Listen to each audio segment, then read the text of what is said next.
Mariah Carey seems to be hopelessly devoted to Olivia Newton-John. The 53-year-old singer paid tribute to the legendary icon with a touching social media post following her death on Monday. Mariah posted some sweet photos of her and Olivia from over the years singing together, and started off her caption by reminiscing about the time when she first heard the singer's music, and she, quote, fell in love, writing in part, "I first fell in love with Olivia's voice when I was a little girl, and heard I Honestly Love You.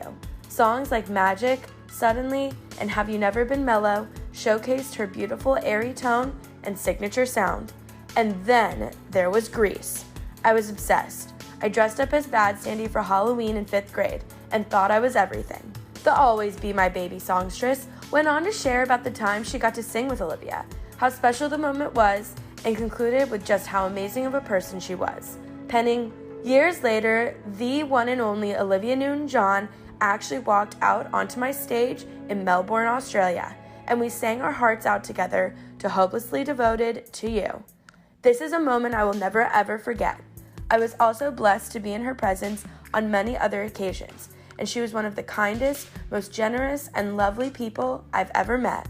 She will be missed. She will be remembered. She will be loved. Olivia, I honestly love you." The singer-songwriter, actress, and 4-time Grammy Award winner died of breast cancer on Monday morning at 73 years old after battling it for many years. Her husband shared the sad news on her official social media pages, revealing she had, quote, passed away peacefully at her ranch in Southern California that same day. All week, many of Olivia's longtime famous friends have paid tribute to her. Access Hollywood's Zuri Hall spoke with one of her best friends, Jane Seymour, on Tuesday, and she reminisced on her friendship with Olivia and remembers the last time she saw her in person. And I met Olivia, and Olivia was at the height of her fame, and I was just so in awe of her. I just like, wow, that's Olivia Newton-John. I mean, amazing. And she was so down to earth. She was, just really kind of great. And then we saw each other a bunch, but the time that I really remember us bonding was when she realized that I was pregnant and I was going to have a baby. In the middle of, at that time, the biggest time in my career. I was on Broadway in Amadeus, I had East of Eden coming out, and I'd just done Christopher Reeve's Somewhere in Time. Nobody in their right mind has a baby then, right? Jane Seymour does. I did. And so I bring the new baby to the beach, because she was living in Malibu, and she said, "Can I?" And she held the baby, and she looked, and it was a beautiful picture. I can't find, but I will find. And she just said, "How do you do it?" And I went, "Have a baby? We know how to make a baby." She said, no, how do you do it all? How are you going to do it? I said, "Well, I don't really know, but I think, it's worth it, and I'm going to." And so she used to talk to me about it, whether she dared try and do the same thing. So from then on, our relationship was all about how do you do it all?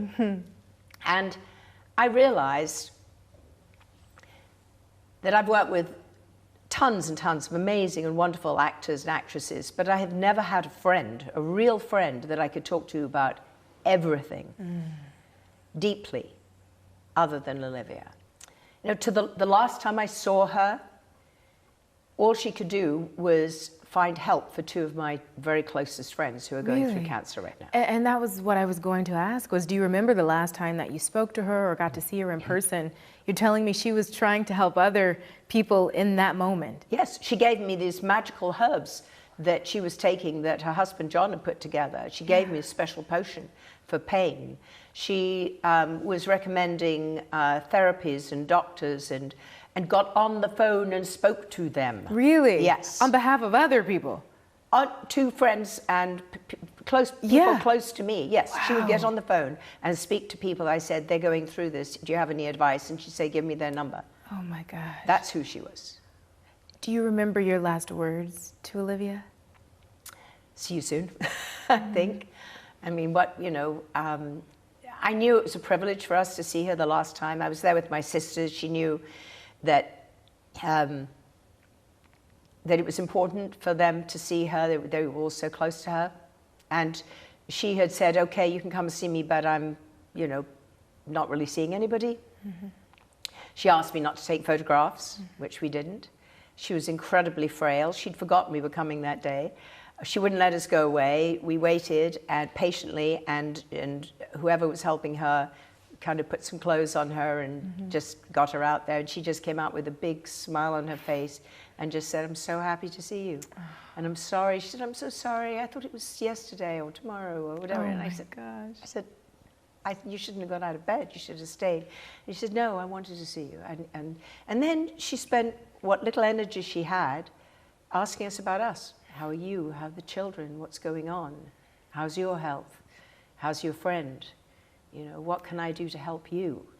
And then we sat quietly, and she looked around. She said, isn't it beautiful? And I said, yes, it is. It's beautiful here. She said, no, but every day I try to come out here and I just watch the hummingbirds and I just look at the birds in the sky and I just watch nature and look at the sky and I look at the dogs. And she said, I'm so blessed.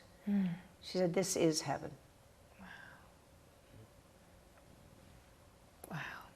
So, yeah, I mean, I'm not surprised by the unbelievable outpouring for her. Yeah. I knew she was going to go, but I didn't realize that it would, you know, personally impact me in the way of, like, I can't pick up the phone and talk to her. You know, I'm glad for her that she's out of the pain. Yeah. Really glad. I think that was really hard to watch that.